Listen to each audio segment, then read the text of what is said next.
ভিডিওটা ছিল ঈদের ২ দিন বা ৩ দিন পরের। এডিট করতে লেট হয় বলে ভিডিওটা আপলোড করতেও দেরি করে ফেললাম। আর তখন কিন্তু খুব ভালোই গরম পড়েছিল, যদিও এখনও গরম কম না। আর এই গরমেও কিন্তু আমাদের পিকনিক বন্ধ হয়নি। হুটহাট সবার মাথায় প্ল্যান আসলো আমরা বিরিয়ানি রান্না করে খাবো। আর যেই প্ল্যান সেই কাজ। বাড়ির উঠানেই কোনো রকম একটা চুলা ফিক্সড করে আমরা বিরিয়ানি রান্না করতে শুরু করলাম। আর বিরিয়ানি রান্নার সম্পূর্ণ প্রসেসটাই আজকের ভিডিওতে শেয়ার করব। এই যে এনাকে দিয়েই আজকে আমাদের বিরিয়ানি পার্টি হবে, তাই স্মৃতি হিসেবে ভিডিওতে তাকেও একটু রেখে দিলাম। আর এই যে দেখেন তার সাথে আমাদের বুড়ির কাণ্ড, মাশাল্লাহ ও কিন্তু একটুও ভয় পাচ্ছিল না। যাই হোক, চলুন এবার বিরিয়ানি রান্নার প্রসেসে চলে যাই। আমরা ডিসাইড করেছিলাম বিরিয়ানিটা আমরা বাড়ির উঠানেই সবাই মিলে একসাথে রান্না করব। তবে রোদ ছিল প্রচণ্ড, রোদের জন্য এক্সপিরিয়েন্সটা একটু খারাপ হলেও সবাই মিলে এই যে একসাথে বিরিয়ানি রান্না করছিলাম, এটাই অনেক মজা লাগছিল। তো প্রথমে কোনো রকম একটা চুলা বানিয়ে তার উপর একটা বিশাল বড় পাত্র বসিয়ে পর্যাপ্ত পরিমাণের তেল আর বেশ অনেকগুলো পেঁয়াজ কুচি দিয়ে দিলাম বিরিয়ানি রান্নার প্রসেসটা শুরু করতে। এইবার নেড়েচেড়ে তেলে পেঁয়াজগুলো একটু ভেজে নিব। পেঁয়াজ ভেজে নেওয়া হয়ে গেলে এর মধ্যে দিয়ে দিচ্ছি এলাচ, দারুচিনি আর তেজপাতা।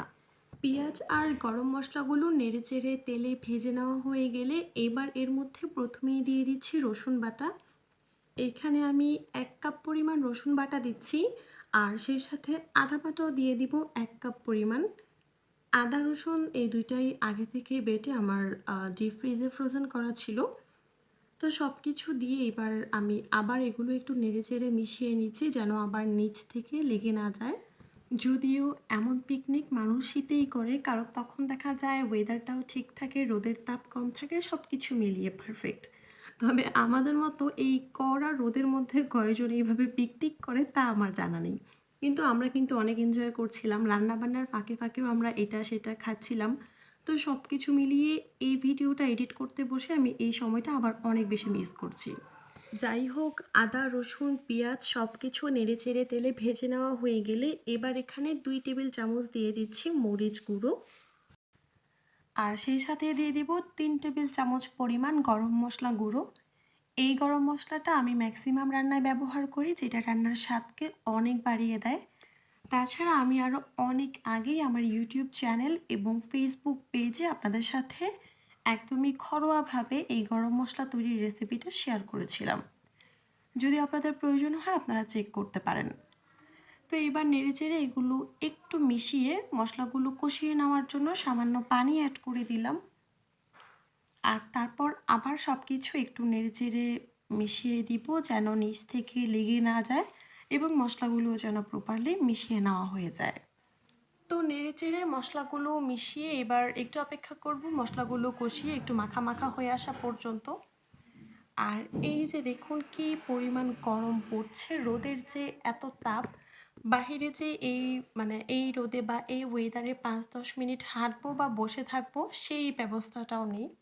এত গরম আর এত রোদ পড়ছে কিছুদিন ধরে। তবে রোদ না হয়ে যদি বৃষ্টি হতো তাহলে হয়তো বা আরও বেশি কষ্ট হয়ে যেত, দেখা যেত বের হওয়া যেত না বা কোথাও যাওয়া যেত না। এখন রোদ গরম লাগছে তাও দেখা যাচ্ছে একটু বাহিরে বের হয়ে হাঁটাচলা করা যাচ্ছে বা একটু ঘোরাফেরা করা যাচ্ছে। তো এই হচ্ছে অবস্থা। আর এইখানে এই যে আমের আচার দেওয়া হয়েছে, মানে আম শুকোতে দেওয়া হয়েছে। যেহেতু এখন কাঁচা আমের সিজন, চারিদিকে আমের আচার মোরব্বা এটা সেটা বানানো হচ্ছে। আর এখানে যেহেতু অনেক রোদ তাই আমগুলো প্রথমে এইভাবে রোদে শুকাতে দেওয়া হয়েছে, তারপরে আমগুলো আচার করা হবে। আর এখানে একটা কাঁঠাল দেওয়া হয়েছে, যদি রোদে রেখে কোনোভাবে পাকানো যায় তাহলে হয়তো বা খেতে পারবো। এরপর এখানে রোদে ডাল শুকাতে দেওয়া হয়েছে। রোদ পড়লে যা হয় আর কি, যা যা শুকানো দরকার সব কিছু এইভাবে একদম মেলে দেওয়া হয়। এখানে এই যে শুকনা মরিচ শুকাতে দেওয়া হয়েছে, এগুলো দেখা যাবে পরে গুঁড়ো করানো হবে। এই হচ্ছে অবস্থা। আর এইদিকে আমরা এক কোনায় বসে বসে আমাদের বিরিয়ানি রান্না করছিলাম। তো এর মধ্যে মশলাগুলো প্রপারলি কষিয়ে নেওয়া হয়ে গেছে। এবার ওই যে প্রথমে আপনাদেরকে মুরগিটা দেখিয়েছিলাম তার মাংসগুলো এখানে দিয়ে দিচ্ছি। কেটে ধুয়ে প্রসেস করে এখানে 3 কেজির মতো মাংস হয়েছে।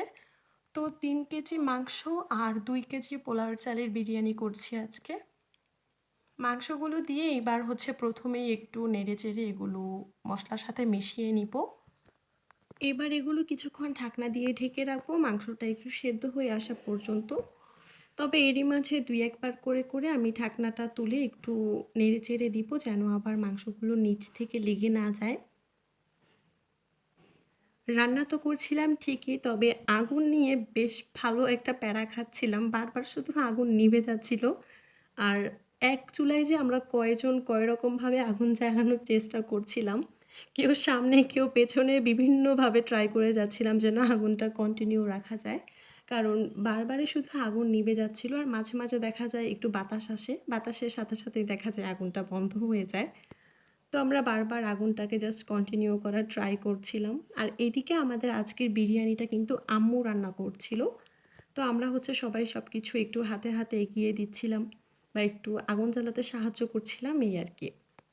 তো এইদিকে আবার হাঁড়িটা ঢাকনা দিয়ে বন্ধ করে দিচ্ছি আর তারপর আবার মিনিট 5 পর ঢাকনাটা সরিয়ে মাংসগুলো একটু নেড়েচেড়ে উল্টে পাল্টে দিব। এক কথায় এইভাবে করে যতক্ষণ না মাংসগুলো একটু সেদ্ধ হয়ে আসবে ততক্ষণ পর্যন্ত ঢাকনা দিয়ে ঢেকে রাখবো। আর একটু পরপর হাঁড়ির ঢাকনাটা সরিয়ে একটু নেড়েচেড়ে এদিক সেদিক মিক্সড করব, যেন দেখা যায় নিচ থেকে লেগে না যায় বা মাংসগুলো যেন প্রপারলি মেশানো হয়। তো এইভাবে করে আমি অফ ক্যামেরায় আরও 2-1 বার হাঁড়ির ঢাকনাটা সরিয়ে মাংসগুলো নেড়েচেড়ে দিয়েছি। এইবার মাংসগুলো ঠিকঠাকভাবে সেদ্ধ করে নেওয়ার জন্য এখানে আরও কিছুটা পর্যাপ্ত পরিমাণে পানি দিয়ে দিলাম। পানি দিয়ে আবার এগুলো নিচ থেকে নেড়েচেড়ে দিচ্ছি। এখন যদি পানি না দিতাম তাহলে দেখা যেত মাংসগুলো সেদ্ধ করতে করতে নিচ থেকে আবার লেগে যেত। তাই কিছুটা পানি দিয়ে আবার হাঁড়িটা ঢাকনা দিয়ে বন্ধ করে দিব। কিছুক্ষণ পর আবার হাঁড়ির ঢাকনাটা সরিয়ে নিচ্ছি আর এরই মধ্যে মাংসগুলো ভালোভাবে সেদ্ধ হয়ে গিয়েছে। তো একটা চামচ দিয়ে আবার একটু মাংসগুলো নেড়েচেড়ে উল্টে পাল্টে দিচ্ছি। মাংসগুলো নেড়েচেড়ে মিক্সড করার পর এবার এখানে পোলাওয়ের চাল দিয়ে দিচ্ছি। আগেই বলেছিলাম 2 কেজি চালের বিরিয়ানি করব। তো চালগুলো আমি আগেই পরিষ্কার করে ধুয়ে প্রসেস করে নিয়েছি। এইবার চাল দিয়ে সুন্দর করে সব কিছু আবার নেড়েচেড়ে মিক্সড করে দিব। চাল মাংস সব কিছু সুন্দর করে নেড়েচেড়ে মেশানো হয়ে গেলে এইবার ফুল বিরিয়ানি রান্নাটা কমপ্লিট করার জন্য পর্যাপ্ত পরিমাণে পানি দিয়ে দিচ্ছি যেন চালগুলো সেদ্ধ করে নেওয়া হয়ে যায়। পানি দিয়ে আবার সব কিছু একটু নেড়েচেড়ে মিশিয়ে দিচ্ছি। এইগুলো নেড়েচেড়ে মিশিয়ে এবার এখানে বেশ কিছু কিশমিশ দিয়ে দিব আর দিয়ে দিব কিছু কাঁচা মরিচ, সেই সাথে দিয়ে দিব গুঁড়া দুধ।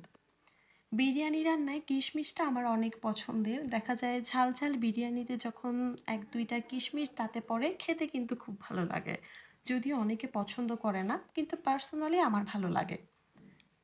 তো কিশমিশ, কাঁচামরিচ আর গুঁড়া দুধ দিয়ে সব কিছু একটু নেড়েচেড়ে মিশিয়ে নিব।